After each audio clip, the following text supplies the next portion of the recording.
Hello students, today we are going to discuss horizontal oscillations of a body on a spring. Correct, आपका क्या है, हम consider करेंगे एक मासलेस स्प्रिंग कंसिडर करेंगे.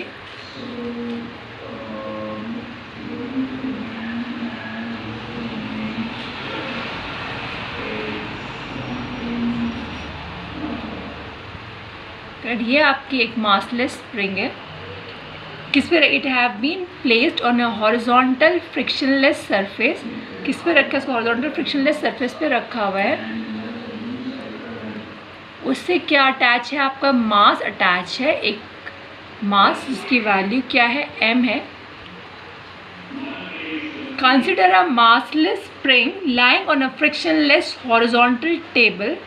उस स्प्रिंग के एंड में हमने क्या अटैच किया, रिजिड, ये तो रिजिड सपोर्ट है यहाँ, तो दूसरे एंड पे क्या अटैच करा है, हमने एक मास अटैच करा हुआ है. अगर यहाँ पर क्या है बेटा, time space time force is 0, relax position में फोर्स कितनी है, 0.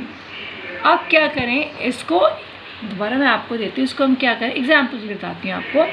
आप इसको हम क्या करें, इसको हम पुश करें, इस तरह से करें, इस डायरेक्शन में.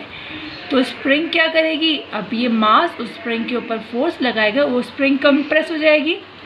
स्प्रिंग मान लो कंप्रेस होके कहाँ आ गई बेटा, आपकी सेकंड डायग्राम में ब्लू पेन से बना रही हूँ आप लोगों के लिए, जिसे कंप्रेस करेंगे स्प्रिंग को. जब हमने स्प्रिंग को कंप्रेस किया तो आपकी स्प्रिंग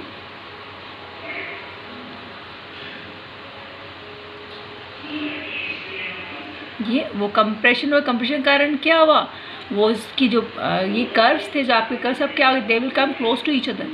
इस तरह बिल्कुल क्या जाएंगे, पास हो जाएंगे. स्प्रिंग में क्या होगा, कंप्रेशन होगा.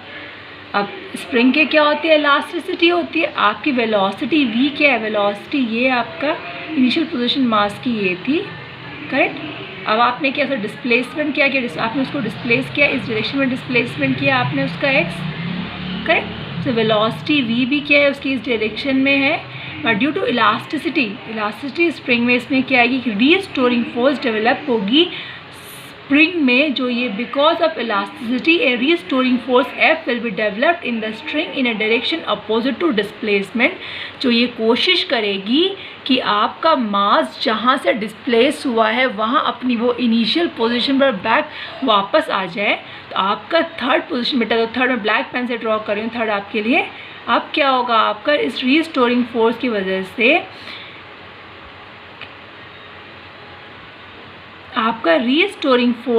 से क्या होगा, आपका मास जहाँ से डिस्प्लेस हुआ था वो अपनी क्या आ जाएगा, इनिशियल पोजीशन पर आ जाएगा.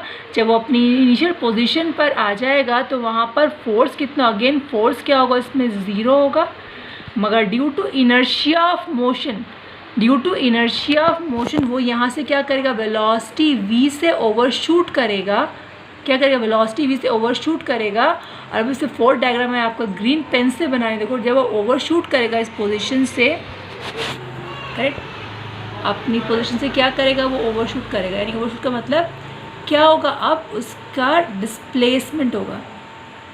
डिस्प्लेसमेंट होके कहाँ पहुँच गया वो, अब मान लो अब यहाँ पर आ गया, करेक्ट. अब उसका जब इस पोजीशन पर आ गया है यहाँ पर, उसमें वेलोसिटी कितनी होगी, इस पॉइंट पर क्या होगी, वेलोसिटी 0 होगी. उसका डिस्प्लेसमेंट मीन से क्या है, इस डायरेक्शन में है, x में है. And restoring force is always in direction opposite to displacement, always tries to bring back the body to its initial position. तो रीस्टोरिंग फोर्स जो बॉडी में वर्क करेगी वो क्या कोशिश करेगी, जहाँ से वो डिस्टर्ब हुआ है वो वापस अपनी उसी पोजीशन पर आ जाए, इस पोजीशन पर आ जाए, इस पोजीशन पर वापस आ जाए. इस तरह से इस मीन पोजीशन के अबाउट आपका mass back and forth motion execute करेगा. In other words it will be executing what, simple harmonic motion. और सिंपल हार्मोनिक मोशन को तो कैरेक्टरिस्टिक होता है ना, वो कैरेक्टरिस्टिक क्या होता है, acceleration is directly proportional to displacement. अभी हमें वो भी चेक करना पड़ेगा.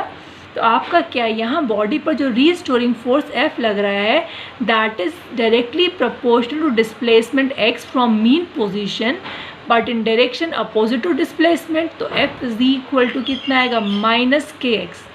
k आपका क्या है, स्प्रिंग कांस्टेंट है. F इज इक्वल टू कितना होता है, m में m a is equal to -kx, a is equal to -k upon m into x आ जाएगा, करेक्ट. यानी a is directly proportional to x.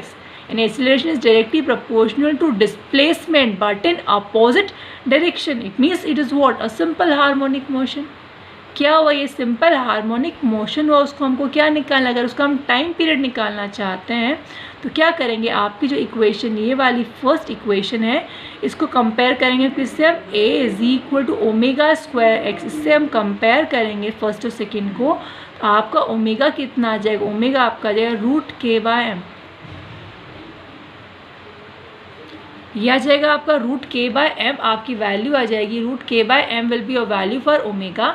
आपका टाइम पीरियड का फॉर्मूला क्या, और टाइम पीरियड का फॉर्मूला होता है 2 पाई बाय ओमेगा, करेक्ट। आपका टाइम पीरियड का फॉर्मूला क्या है, T is equal to 2 pi by omega होता है, तो टी की जगह टी रहेगा, टाइम पीरियड की जगह 2 की जगह 2 रहेगा, ओमेगा कितना आ जाएगा रूट के बाय एम रखेंगे, कितना हो जाएगा ये एम अपॉन के। This is the expression for time period. Frequency क्या होता है 1/t, तो आपकी फ्रीक्वेंसी कितना आ जाएगा 1/2 pi under root k by m. This is the formula for frequency. Hence, in this way, we have discussed the horizontal oscillations of a body on a spring. In my next lecture, I will be discussing the vertical oscillation of a body on a spring.